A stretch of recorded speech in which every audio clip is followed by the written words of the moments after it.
Allies exam पाठशाला में आपका स्वागत है। मैं हूं आपका अली भाई और अलीज एग्जाम पाठशाला में आपका स्वागत है। एक बहुत ही खास और विस्तृत चर्चा में। बिल्कुल। और यहाँ जो सबसे दिलचस्प बात है ना, वो ये है कि आज के समय में हम सब इंफॉर्मेशन ओवरलोड का सामना कर रहे हैं। सूचनाओं की बाढ़ आई हुई है हर जगह। बिल्कुल। ऐसे में कम समय में अधिक और सटीक जानकारी हासिल करने के लिए ये रैपिड फायर रिवीजन सबसे बेहतरीन शॉर्टकट है। एकदम सही। और इसी फोकस को बनाए रखने के लिए ना स्लाइड 2 में कुछ बहुत ही कड़े नियम दिए गए हैं इस क्विज के। हाँ, वो नियम बहुत जरूरी हैं। जैसे पहला नियम है कि हर सवाल के लिए खुद को सिर्फ 10 सेकंड दें, बिना किसी रुकावट के, नो टॉकिंग। और जो सवाल गलत हो उन्हें तुरंत कॉपी में नोट करना है। ये बहुत काम की टिप है। दोस्तों याद रहे, ये वीकली चैलेंज हर रविवार सुबह 9 बजे होता है और सुबह 10 बजे बूस्टर क्लास भी होती है ताकि गलतियों को सुधारा जा सके। अनुशासन से आगे बढ़ते हैं, स्लाइड 3 की तरफ चलते हैं, प्रमुख पुरस्कार और सम्मान। हाँ, ये परीक्षाओं का बहुत ही फेवरेट टॉपिक है। हाँ, तो अगर मैं पूछूं कि सद्भावना दिवस किस उपलक्ष्य में मनाया जाता है? ये तो राजीव गांधी जी की जयंती के अवसर पे मनाया जाता है। बिल्कुल। और साहित्य के क्षेत्र में एक बड़ा नाम है 1991 में बना के बिरला फाउंडेशन। हाँ, ये फाउंडेशन 3 बड़े पुरस्कार देता है, व्यास सम्मान, सरस्वती सम्मान और बिहारी पुरस्कार। सही। अब जरा राष्ट्रीय एकीकरण पुरस्कार की बात करते हैं, जिसे इंदिरा गांधी पुरस्कार भी कहते हैं। इसे 1985 में कांग्रेस द्वारा शुरू किया गया था और ये 31 अक्टूबर को दिया जाता है, जो कि इंदिरा गांधी जी का शहादत दिवस है। तथ्य के रूप में इसे याद रखना बहुत जरूरी है। वहीं चिकित्सा के क्षेत्र में बीसी रॉय पुरस्कार है। हाँ, जो पहला पुरस्कार 1973 में संदीप मुखर्जी को मिला था। और महिला सशक्तिकरण के लिए महिला एवं बाल विकास मंत्रालय का नारी शक्ति पुरस्कार भी है। महिला सम्मान की बात चली है तो मध्य प्रदेश सरकार का देवी अहिल्याबाई पुरस्कार कैसे भूल सकते हैं। ये पारंपरिक कलाओं में उत्कृष्ट प्रदर्शन करने वाली महिलाओं को मिलता है। एक और है रानी लक्ष्मीबाई पुरस्कार, पर ये किसी व्यक्ति को नहीं मिलता है ना? नहीं, ये उस सर्वश्रेष्ठ संस्थान को मिलता है जो अनुसंधान और विकास यानी R&D करने का काम करता है। और बच्चों के साहस के लिए है राष्ट्रीय वीरता पुरस्कार, 16 वर्ष से कम उम्र के बच्चों को। हाँ, प्रतिवर्ष 5 श्रेणियों में 25 बच्चों को दिया जाता है। विज्ञान और प्रौद्योगिकी में शांति स्वरूप भटनागर पुरस्कार बहुत अहम है। इसे 1958 में CSIR नई दिल्ली द्वारा शुरू किया गया था। अन्य सम्मानों में गुरुदेव टैगोर के नाम पर रविंद्रनाथ टैगोर पुरस्कार है, जो 2011 में शुरू हुआ। और राष्ट्रीय फिल्म पुरस्कार तो 1954 से दिए जा रहे हैं, स्वर्ण कमल और रजत कमल। ये तो हुए पुरस्कार। अब स्लाइड 5 पर आते हैं, महत्वपूर्ण पुस्तकें। ये मेरा पसंदीदा हिस्सा है, विक्रम सेठ की अ सूटेबल बॉय। परीक्षाओं में बहुत बार पूछी जाती है। और महात्मा गांधी जी की कृतियों के बारे में क्या कहेंगी? अक्सर हमें लगता है गांधी जी ने हिंदी में लिखा होगा, हाँ, या अंग्रेजी में। पर हिंद स्वराज उन्होंने दक्षिण अफ्रीका में गुजराती में लिखी थी। धर्मात्मा गोखले भी अपने राजनीतिक गुरु पर गुजराती में ही लिखी। और सत्य के साथ मेरे प्रयोग भी मूल रूप से गुजराती में थी, जिसका अंग्रेजी अनुवाद महादेव देसाई जी ने किया था। अब दोस्तों आपके लिए एक MCQ स्टाइल सवाल। मैं 4 किताबों के नाम लूंगा। ध्यान से सुनिएगा सभी। The idea of justice, the argumentative Indian, development of freedom और ए शॉर्टेड हिस्ट्री। इनमें से अमर्त्य सेन की किताब कौन सी नहीं है? अमर्त्य सेन जी ने 1998 में नोबेल और 99 में भारत रत्न मिला। तो सही जवाब क्या होगा? जवाब है ए शॉट एट हिस्ट्री। बिल्कुल, क्योंकि ये किताब उनकी नहीं है। ये दरअसल हमारे चैंपियन शूटर अभिनव बिंद्रा की आत्मकथा है, जिन्होंने 2008 बीजिंग ओलंपिक में गोल्ड जीता था। आत्मकथाओं की बात करें तो अमृता प्रीतम का नाम बहुत सम्मान से लिया जाता है। उनका उपन्यास पिंजर और काला गुलाब तो है ही। और आत्मकथा का नाम है रेवन स्टैम्प। खेलों में अगर देखें, the race of my life किसकी आत्मकथा है? ये हमारे फ्लाइंग सिख मिल्खा सिंह की है। और सानिया मिर्जा की किताब एज अगेंस्ट ऑड्स। और MC मैरी कॉम की है अनब्रेकेबल। एक और बहुत ही दिलचस्प आत्मकथा है, स्लाइड 6 में, वर्गीस कुरियन की। श्वेत क्रांति के जनक। हाँ, उनकी the man who made the elephant dance एक ऑडियो ऑटोबायोग्राफी है। ये तथ्य सच में कमाल का है। अब विश्व प्रसिद्ध पुस्तकों की तरफ मुड़ते हैं। VS नायपोल की किताबें अ हाउस फॉर मिस्टर बिस्वास और अ बेंड इन द रिवर। और सलमान रुश्दी की मिडनाइट्स चिल्ड्रन, शेम और द सैटानिक वर्सेस। मुझे तो अरुणिमा सिन्हा की किताब बहुत प्रेरणादायक लगती है। पहली दिव्यांग महिला एवरेस्ट विजेता, उनकी किताब है born again on the mountain, Jhumpa लाड़ी की द नेमसेक भी है। और विकास स्वरूप की Q&A, जिस पर स्लमडॉग मिलियनेयर फिल्म बनी थी, हिंदी में मुंशी प्रेमचंद की गबन, गोदान और मानस सरोवर। और अंग्रेजी में R.K. नारायण की गाइड। अब किताबों से बाहर निकलकर सीधे भारत के भूगोल और नदियों की तरफ चलते हैं। स्लाइड 8।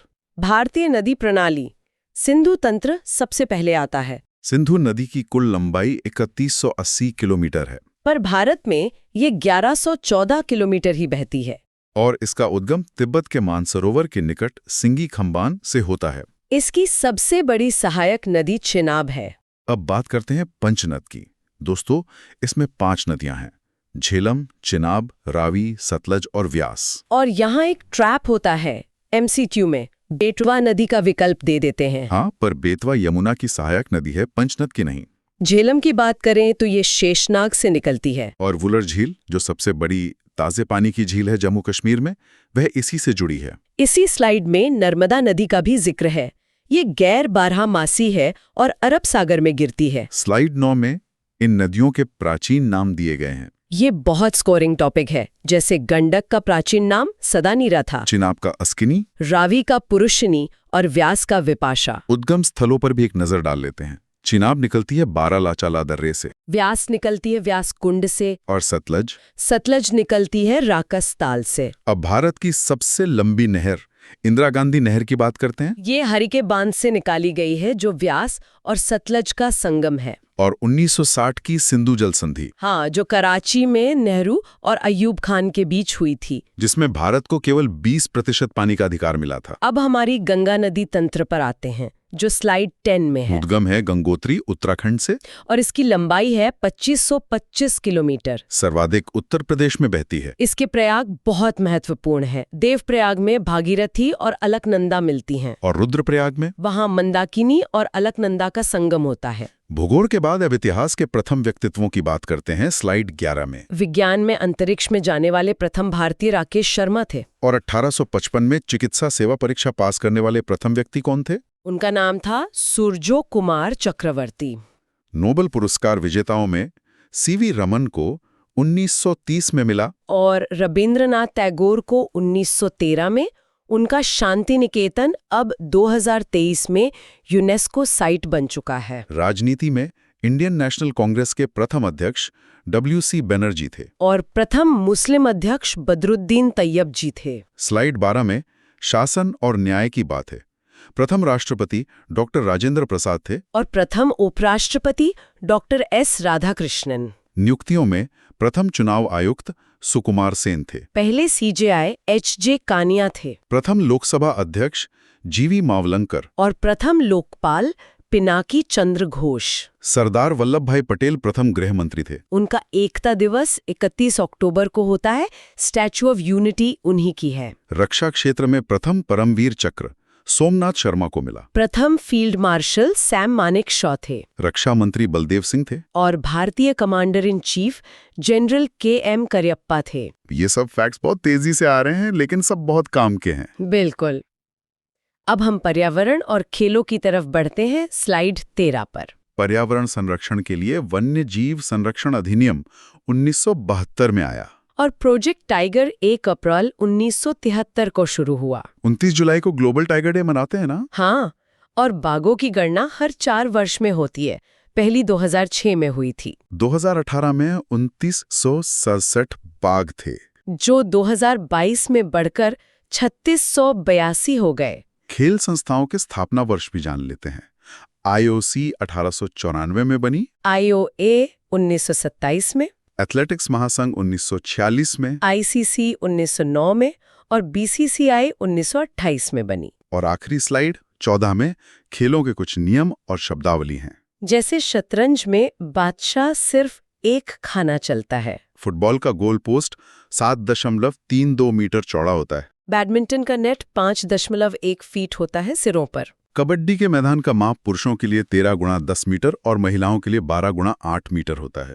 1951 के एशियाई खेल बहुत खास थे भारत के लिए। हाँ, भारत ने इसमें दूसरा स्थान हासिल किया था, 51 मेडल जीतकर। क्रिकेट की कुछ शब्दावली जैसे straight drive, googly, China man बहुत पूछे जाते हैं। और रोनाल्डो के नाम सर्वाधिक इंटरनेशनल गोल हैं। हॉकी से जुड़ा है रंगास्वामी कप। पैरालंपिक 2020 का शुभंकर सोमाइटी था। इतने सारे तथ्य और इतनी जल्दी, यही इस रैपिड फायर की खासियत है। तो दोस्तों, अब समय है आज के चैलेंज का, जो स्लाइड 15 में है। सब ध्यान से सुने। आज का चैलेंज ये है, गंगा नदी कितने भारतीय राज्यों से होकर बहती है?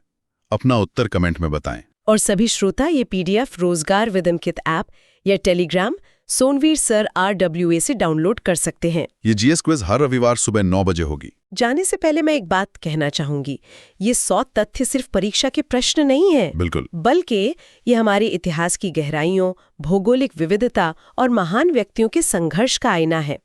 जरा सोचिए, जब हम किसी नदी का प्राचीन नाम या किसी खिलाड़ी की आत्मकथा को याद करते हैं, तो क्या हम अनजाने में उस सदी के इतिहास को फिर से नहीं जी रहे होते? बहुत ही गहरी बात कही आपने। तो दोस्तों, अगली क्लास में मिलते हैं। जय हिंद, जय भारत।